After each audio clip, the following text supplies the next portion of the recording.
Asalaamu calaykum waraxmatullaahi wabarakaatu. Kusoo dhawaada Higgs Technology. Anigana waxaan ahay Maxamed Xirsi. Maanta hadduu alla idmo waxaan qaadan doonaa cashir ku saabsan Photoshopka. Waxa uuna si gaar ah aga hadli doonaa hadduu alla idmo waxa la dhaho panel.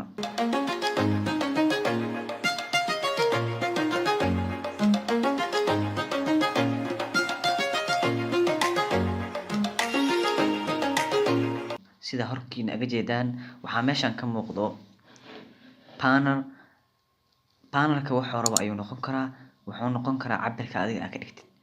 Isticmaalka marka la dhahana waxa u isticmaali kartaa wax walba. Waxa u isticmaali kartaa social media inaad ku xayeysiisid oo dhigatid. Waxa u isticmaali kartaa inaad cabir gooni ah sameysatid boor ka dhigtid. Waxaan rabaa marka inaan tuso sida loo sameeyo maanta. Midkan oo kale ayaan sameynaynaa insha Allah. Marka koowaad waxaad tagaysaa file kadibna waxaad leedahay new. kadib size aragtid iyo magaca u bixinaysaa. Magaca u bixinayo waxa weeyaan panel. kadib size aan rabo waxa weeyaan width-ka ama chief-ka waxaan ka dhigayaa 90, joogana waxaan ka dhigayaa 900 ayaan ka dhigayaa chief-ka, joogana waxaan ka dhigayaa 400. Resolution-ka wuxuu yahay 90, unit-ka aan isticmaalayna waa pixel. 8 bit ayuu yahay. intaan kale waxba kama bedelayo, intoo kale wide ka dhigayaa. kadibna waxaan leeyahay okay. sidan markuu ku soo baxo waxaa isticmaalayaa paint tool waa kana. click dheh paint tool soo qaado. kadib halkan ayaa ka bilaabayaa geeskan sameynaya. click ayaa ku siinaya halkan dhaxa imaanaya. click ayaa ku siinaya anoo haayo mouse right click-giisa ayaa geeskan u jiidaya ilaa aan ka sameeyo wareeg noocaas oo kale ah. kadib falaartan oo saan kuugu taagan xariiqan oo sidaan kuugu taagan ayaa hadana meel dhax imaanaysaa. sidoo kale waxaa sameynaysaa dhinacana u jiidaysaa. dhankii marka hore u jiida maaha, dhankeeda kale ayaa u jiidaysaa. mar kale ayaa hadana inta tagaysaa sidoo kale ayaa inta u jiidaya dhinaca kale. hadba mid kale mid ka soo horjeedkiisa u jiidaysaa. sidaas oo kale sameynaysaa kana sidoo kale ayaa sameynaya. kadib wareega ayaa saxaya. wareega ayaa ku soo dhameystiraya wareeg oo dhan. kadib angle-ka waa isku soo xiraya macna. inta markaa sameeyo waxaa dooranayaa meeshan dhanka bidix waxaa u jeedaan inay direct selection key ayaa inta ku jiro. direct selection dooranaya halkan ayaa u soo noqonaya. click ayaa leeyahay waxaan rabaa inaan wareegan zaidka yareeyo wax yar. sidaas ayaa u yareynaya. okay kan oo kale sidoo kale marka wax ka dhimi rabo sidan ayaa ga dhimaya. okay inta markaa sameysaan highlight ayaa wada leeyahay wax yar. direct selection ka ayaa qaadaya geeska iyo geeska ka soo bilaabayaan. wax yar rabaa inaan hore u soo sakeeyo. wax yar ayaan rabaa inaan hore u soo sakeeyo. falaarta waxaa isticmaalaya keyboard-ka ayaa ku soo jiidaya. okay inta markaa sameeyo waxaan leeyahay file kadibna waxaan leeyahay replace. kadibna sawirkaan soo gelinaya. sawirka buugaagta soo gelinaya. kadib geeska sa tagaya calaamadda sidaas isku bedesho shift iyo alt qabanaya geeska u jiidaya. shift alt maxay iga caawinaysaa? waxay iga caawinaysaa inuu size-ka sax noqdo. haddii aan shift iyo alt qabanin maxaa dhacaya? waxaa dhacaya sidaan oo kala dhacayso fiiri. laakiin shift iyo alt marka qabatid size isla eg ayuu kusoo baxaya. jeclaa inaad fahantay. halkan ayaa keenaya geeska ilaa geeska. kadib calaamadda saxda ayaa check siinaya ama enter ayaa riixaya keyboard-ka. kadib qaybtan midig ayaa u imaanaysaa meesha layers ay ku qoran tahay. channel iyo layers iyo path meeshan ku qoran. layers-ka tagaysaa. kadib right click ayaa kor leedahay sawirka. kadib waxaa leedahay create clip mask.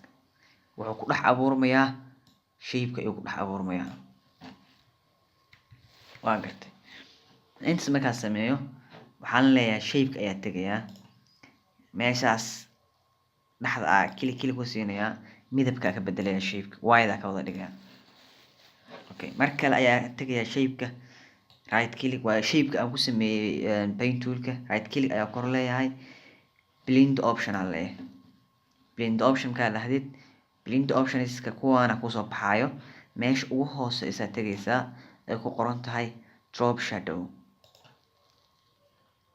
kadib drop shadow marka ku dhufatid meeshan waxaa kaaga soo baxayso normal ka dooranaysaa midabka black aad dooranaysaa. meeshaan laga doortaa midabka black.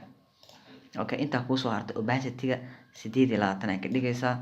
90 angle-ka waa 90. distance-ga 11 ayaa ka dhigaysaa. sidoo kale spirit-ka waxaa ka dhigaysaa 19. 14 waxaa ka dhigaysaa size-ka 24. kadib okay ayaa leedahay.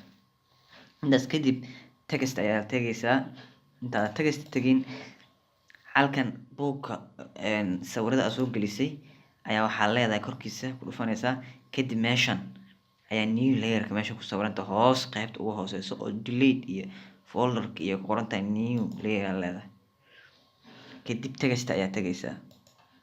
text marka soo qortid inta ayaa wax ku qoraysaa text far la yiraahdo magac la yiraahdo wax ku qoraysaa higgs. kadib highlight ayaa wada saaraysaa.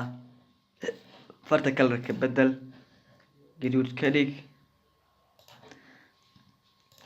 kadib fartana weyney meeshaas laga weynay photoshop-ka. kadib fartana iska bedel. aniga waxaa isticmaalayaa far la yiraahdo fartan ayaa isticmaalayaa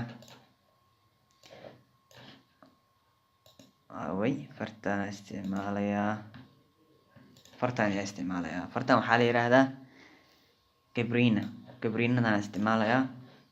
kadib halkaas waxyaraa bala farta ku darayaa. kadib waxaan leeyahay saxdaas aan taabanaya meesha kore saxdaas ayaan taabanaya. okay, intaas markaa sameeyo aan usoo noqdo farta meel dhex iska soo dhigaa.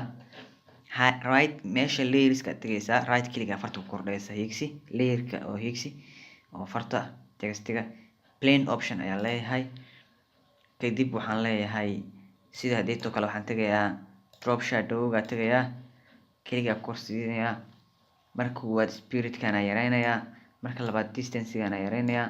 marka saddexaadna size-kana soo yareynayaa. 4 waxaa weeye distance-ga. 10 waxaa weeye size-ka. kana waxaa weeyaan 10 waxaa weeye spirit-ka. size-kana waxaa ka dhigayaa only 2 oo kaliya ka dhigayaa. kadib okay ayaan leeyahay. intaas markaa sameeyo halkan ayaa imaanaya text mar kale ayaa meeshan tegayaa qoraal ku qorayaa bookshop. highlight wada saar farta wada ka bedel. farta maxaa fartaana dooranayaa laho sanjurkana dooranayaa. kadib waa yareynayaa farta size-ka yareynayaa. kadib waxaa tegayaa meeshan farta meesha laga bedelo color-ka ah. kadib waxaa sameynaya color-ka farta ka bedelaya black ayaa dooranayaa. kadib meesha saxda ay ku qoran tahay click siinaya. okay, book maxaa moodaa inay book hal oo ka dhigay 2 oo ka dhig. kadib soo qaad meeshan korkeen. okay, sidaas ii ahaato. halkan imaw hadana meeshan rectangle tool ka soo qaado midka round rectangle tool halkan soo dhig. kadib midabka ka bedel oo gaduud ka dhig. kadib text tag halkaana waxaa ka dhigtaa new layer dooro. text ku qor shop now. highlight wada saar farta bold ka dhig ka yarey size-ka midabka bedel white ka dhig. kadibna ku aad okay adoo falaaraha isticmaalaysid.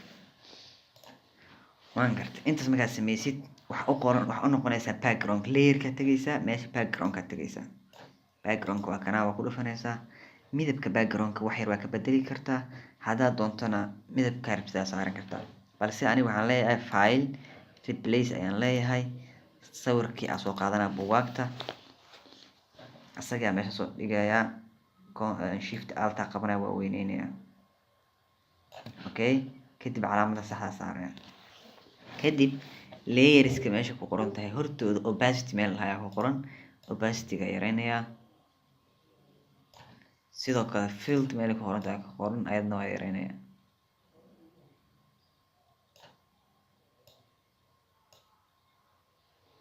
okay field waxaa ka dhigayaa 29 opacity sidoo kale daaro 29 ka dhigayaa. okay sidaas ayaa ku sameynaysaa. waxaan rajeynayaa inaad ka faa'iiday oo aad cashiradan la soo socdana aad ka faa'iidi doonto insha Allah. waxaan ka codsanayaa inaad subscribe-ka aadan hilmaamin, like iyo share-kana aad ku qabatid asxaabtaada kale aad ka faa'iidaysid. aad u mahadsantahay. Assalaamu calaykum waraxmatullaahi wabarakaatuh.